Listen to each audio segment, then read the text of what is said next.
안녕하세요. 문 닫지마입니다. 2019년도 임금이 올해보다 2.87% 오른 8,590원으로 결정되었다고 해요. 이번 정권 들어서기 전까지만 해도 최근 10년간 최저임금 인상률이 평균 6, 7%씩 꾸준히 최저임금이 올랐습니다.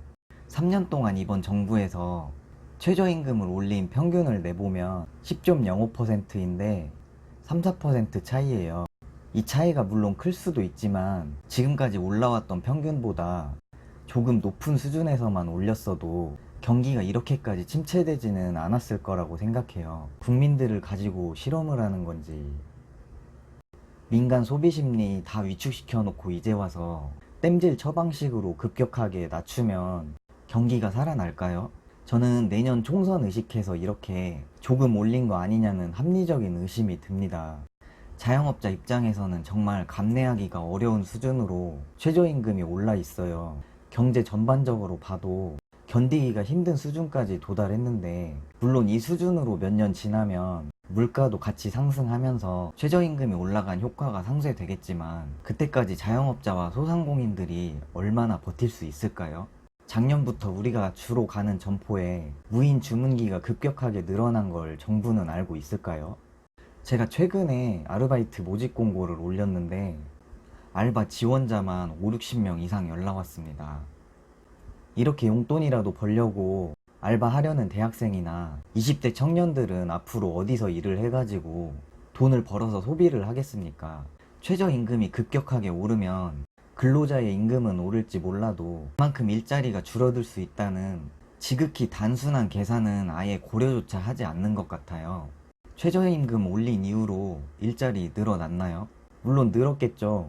공공일자리요. 최저임금 올랐다고 또 물가도 덩달아 따라서 올라가고 그나마 용돈벌이 삼아 할 수 있는 알바 자리도 점점 줄어들어서 경쟁만 치열해지고 있습니다. 불과 몇 년 전에 최저임금 6,000원 수준이었을 때만 해도 노동 강도가 조금이라도 높은 일들은 최저임금보다 500원에서 1,000원 정도는 높은 임금을 주면서 사람을 고용했었어요.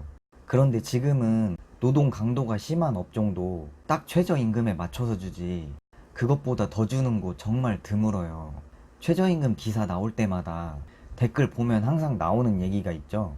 편의점 카운터에 앉아서 계산해주는 사람의 임금과 공장에서 생산직으로 근무하는 사람의 최저임금이 어떻게 같을 수가 있느냐. 지역별로 최저임금 다르게 산정하는 부분이야 상대적인 박탈감 문제 때문에 고려는 해봐야 한다고 생각을 해요. 하지만 업종별로 최저임금 다르게 해달라고 그렇게 얘기를 해대도 들은 척도 안 하죠. 편의점을 비하하는 건 아닙니다.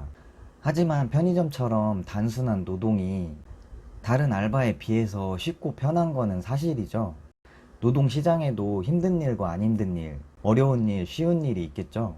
그렇다면 이런 노동시장에서도 임금에 차별화를 두어야 맞는 것인데 최저임금이 급격하게 오르니까 누구나 똑같이 최저임금만 주려고 해요. 똑같은 돈 받고 일할 거면 누가 힘든 일 하겠습니까?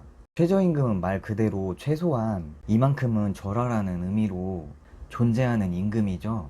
우리나라가 1인당 노동 생산성이 GDP 대비 OECD 국가 중 27위인데 최저임금은 OECD 국가 중에 7위예요. 노동 생산성이 이렇게 떨어지는 나라에서 누가 월급 많이 줘가면서 일을 시키고 싶어 할까요? 그런데 우리나라 급여 생활자가 일주일에 15시간 미만으로 일하는 사람이 있나요? 최저임금 발표할 때 주휴수당은 포함도 안 해요. 주휴수당 포함하면 세계에서 우리나라가 GDP 대비 최저임금 1위 국가입니다. 아무 근거도 없이 무조건 최저임금 10,000원 올리자고 우겨대는 사람들은 무슨 근거로 최저임금이 10,000원이 되어야 하는지 설명을 못해요. 내가 사람답게 살지 못해서? 그냥 최소 10,000원 이상은 받아야 생활이 가능하니까? 월 200 이상은 받아야 사람답게 사니까?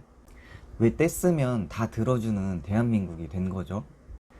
노동 생산성이 따라오질 못하는데 8,590원이라는, 아니 1,200원이라는 법이 강제로 정해놓은 테두리에서 최저임금 이상을 주면서 노동자를 고용하고 싶어하는 사업주가 얼마나 될까요? 우리나라 국민의 90%가 300명 미만의 중소기업에서 일을 하고 있다고 해요. 최저임금이 오르면 중소기업은 직원을 늘릴까요? 줄일까요? 최저임금 올라가면 기존 경력자는 원래 주던 임금 그대로 주고 최저임금에 맞춰서 신입사원에게만 올린 만큼의 인상분을 줘야 할까요? 같이 올려줘야겠죠? 이러면 인건비 부담이 당연히 커지지 않겠습니까? 노동 수요가 많으면 임금이 올라가고 수요가 적으면 당연히 내려가야 하는 어느 정도 시장 원리에 따라서 움직여야 할 제도가 말도 안 되는 속도로 올라가면서 법으로 정해지다 보니까 많은 사람들의 어려움을 겪게 하고 있어요. 그리고 최저임금 결정하는 사람 중에 실제로 영향을 받게 되는 자영업자나 중소기업의 운영자는 왜 아무도 없는 거죠? 노동계 쪽엔 진짜 노동자가 있는 게 아니라 민주노총, 금속노조연맹 같은 집단이 최저임금 제시를 해요. 이 노조들이 우리 사회에 진짜 노동자를 대표하는 집단인가요? 이 영상을 보시는 분들 중에 노동자의 입장이신 분들도 계실 거고 사업주의 입장에 계신 분들도 있으실 거예요. 노동자이신 분들은 언젠가 사업주가 되실 분들도 계실 거고 사업주이신 분들도 언젠가는 노동자로 돌아갈 수도 있을 거라고 생각을 해요. 나만의 입장에서만 생각하지 말고 서로 상대방의 입장에서 생각하고 바라보는 게 더 좋은 세상을 만들어가기 위한 밑거름이 될 수 있을 거라고 생각합니다. 을과 을끼리 싸우지 말고 노동자와 사용자 모두 갑과 싸워야 합니다.